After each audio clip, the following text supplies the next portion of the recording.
मंच पे विराजमान श्री जय भगवान शर्मा जी, चेयरमैन साहब, जिनको हम प्यार से बोलते हैं, हमेशा किसी ना किसी कार्य में, समाज के कार्य में हमेशा अग्रसर रहते हैं।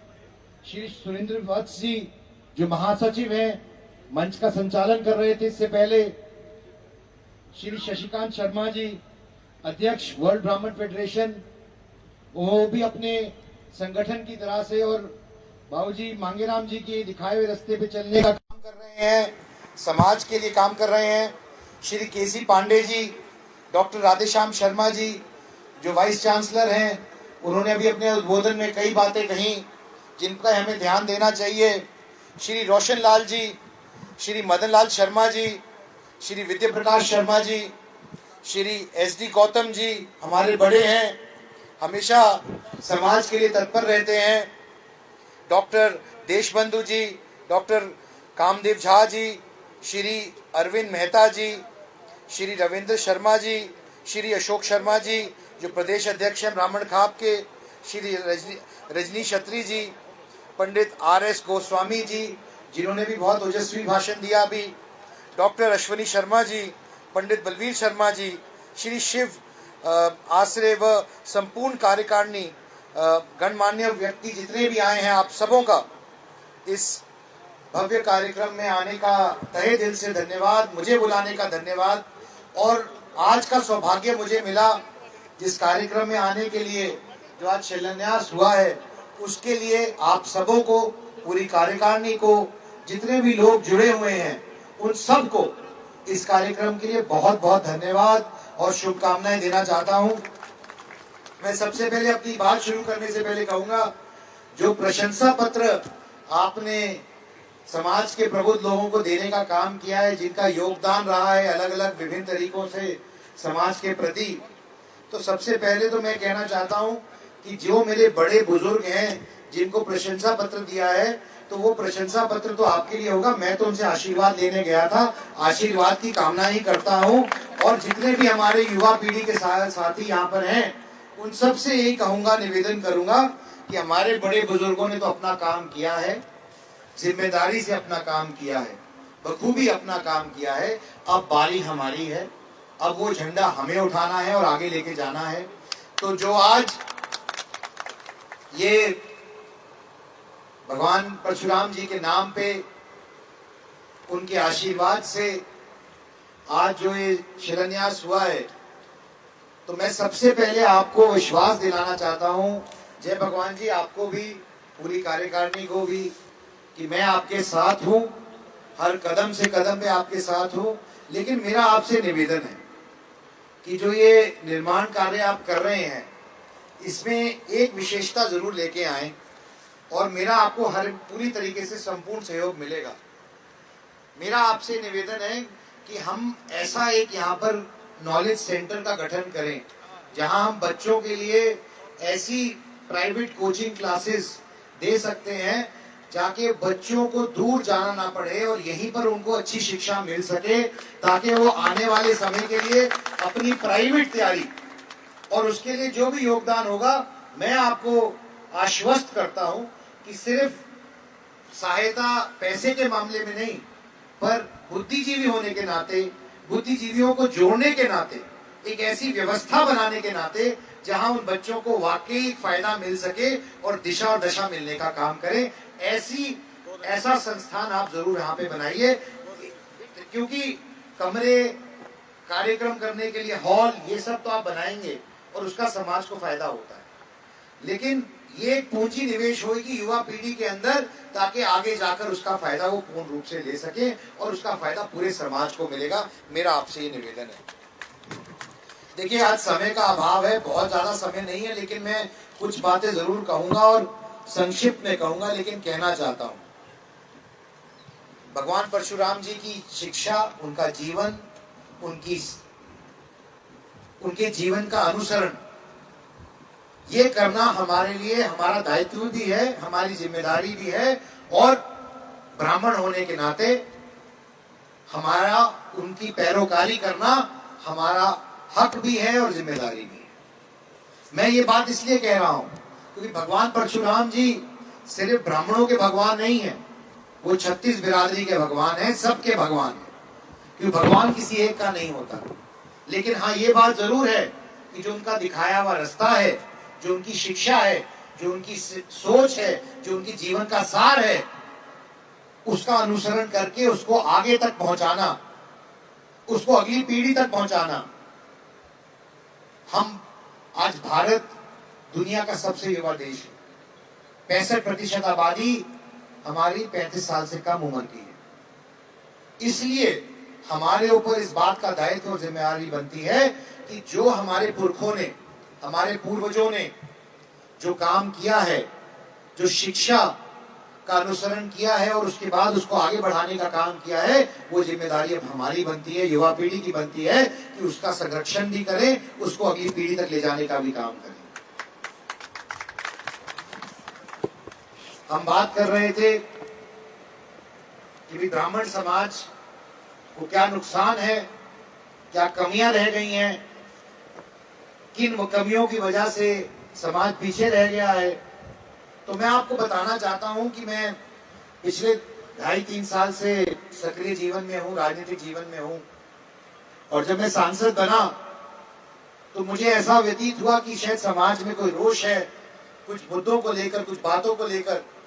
तो मैंने उसके समझने के हेतु मैंने प्रदेश के अंदर कार्यक्रम करने शुरू किए, हर जिले के अंदर जाना शुरू किया, लोगों से मिलना शुरू किया, बात की और समझने की चेष्टा की कि क्या विषय है, क्या कारण है, किन कारणों से समाज की अनदेखी हुई है या किन कारणों की वजह से समाज पीछे रह गया है कहीं ना कहीं।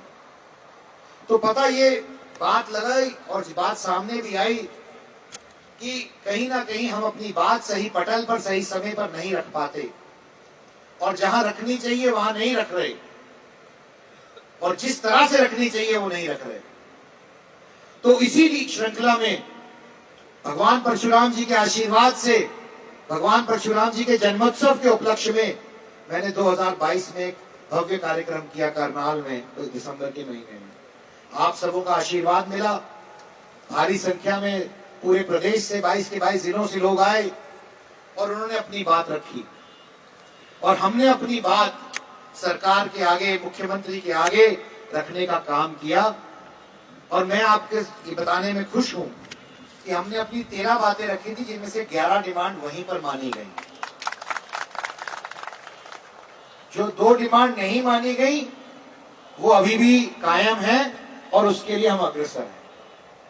तो मैं आपको ये बताना चाहता हूं कि ये सिलसिला वहीं से शुरू हुआ, और आने वाली 27 तारीख को भगवान परशुराम जी के जन्मोत्सव के उपलक्ष्य में एक ऐसा ही कार्यक्रम पंचकूला में रखा जा रहा है, जिसके लिए मैं आपको सबको सादर आमंत्रित करना चाहता हूं आज इस मंच से।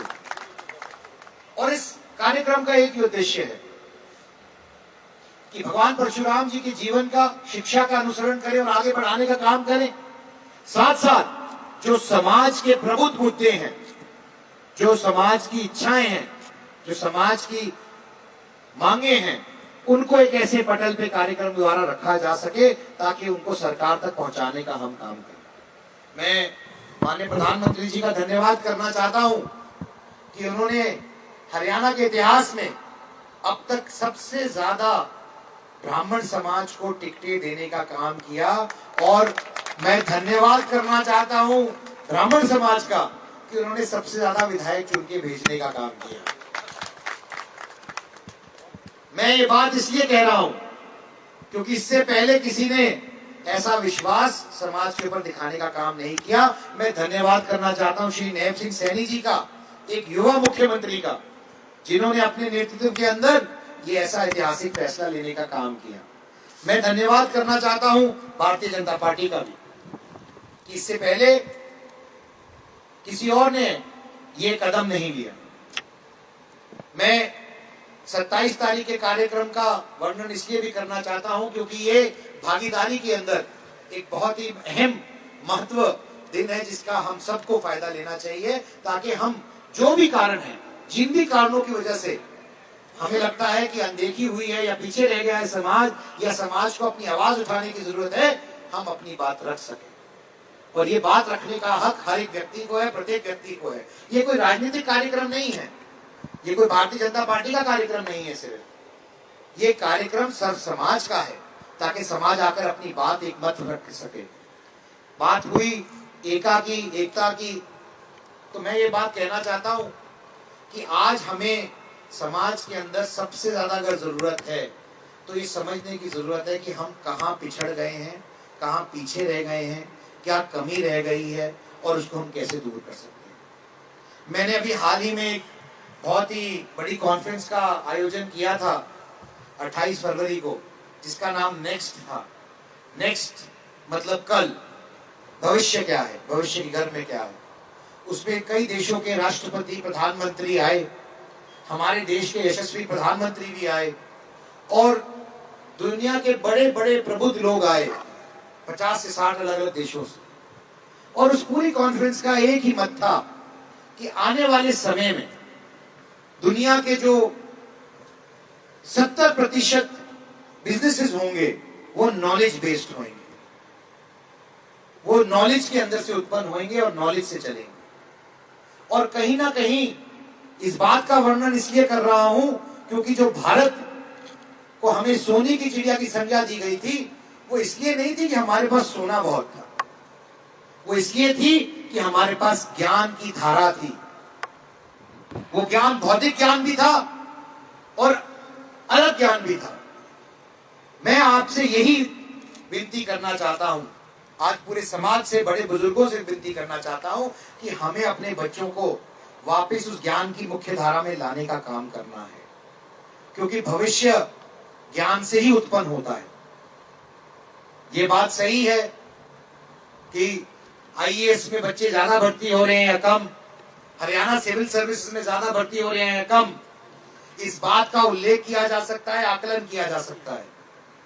लेकिन एक बात का उल्लेख नहीं होता और आकलन नहीं होता कि जो ये ज्ञान की धारा है, जो एक ब्राह्मण का दायित्व भी बनता है कि वो ज्ञान को अर्जित भी करे और आगे भी बढ़ाए, तो जब तक हम अपने बच्चों को वापस उस ज्ञान की धारा में वापस नहीं डालेंगे, तब तक जो हमारा स्वर्ण भविष्य है वो हमें नहीं मिलेगा।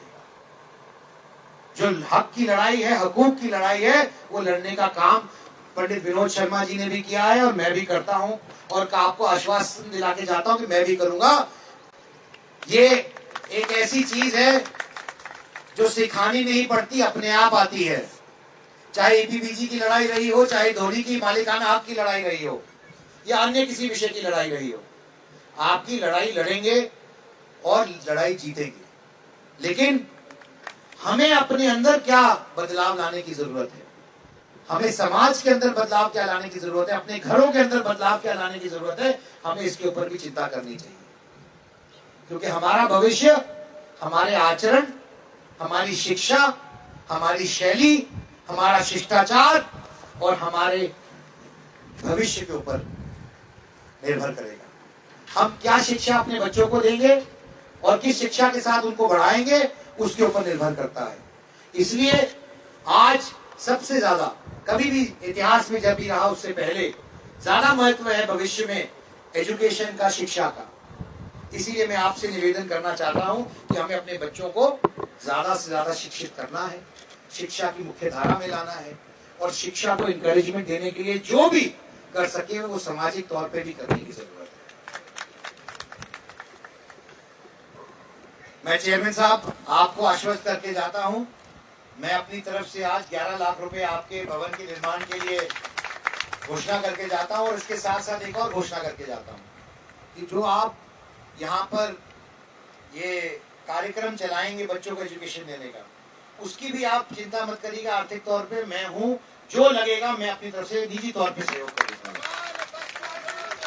इसके अलावा भी आपके में कोई दिक्कत समस्या है तो मैं आपके साथ हूं, हमेशा खड़ा रहूंगा। मेरे घर के दरवाजे आपके लिए खुले हैं, आप हमारे बड़े हैं, आदरणीय हैं, इसलिए आप निश्चिंत कार्य शुरू करिए और किसी चीज की आप चिंता मत करिए।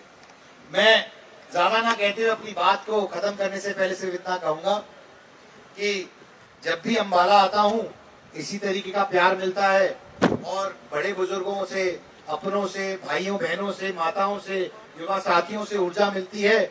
ऐसी ऊर्जा मिलती रहे, इसी बात की विनती करता हूं और यही बात कहता हूं कि आने वाले समय के लिए हमें एकजुट होकर, एकत्रित होकर समाज के लिए काम करना है, भविष्य के लिए काम करना है, ताकि आने वाला भविष्य स्वर्ण अक्षरों से लिखा जा सके। मैं एक और बात की बधाई देना चाहता हूं। एक आज से 40 साल पहले राकेश शर्मा जी ने इतिहास रचा था अंतरिक्ष में जाकर। आज फिर गौरवान्वित होने का दिन है। आज समाज से एक और बच्चा अगले महीने अंतरिक्ष में जाएगा, ठीक 40 साल बाद। और ये ऐसे ही पल होते हैं जो हमें समाज को गौरवान्वित भी करते हैं और महसूस कराते हैं कि भारत के इतिहास के अंदर आजादी से लेकर भारत के नवनिर्माण की लड़ाई के लिए जो जो समाज से जब जब भारत ने उम्मीद की है, समाज ने आगे होकर, अग्रसर होकर अपना योगदान दिया है। और समाज ने भारत की नींव को सुरक्षित करने से लेकर अंतरिक्ष में ले जाने तक हमेशा योगदान दिया है। ऐसा हमारे समाज का योगदान है भारत के निर्माण के अंदर, नव निर्माण के अंदर।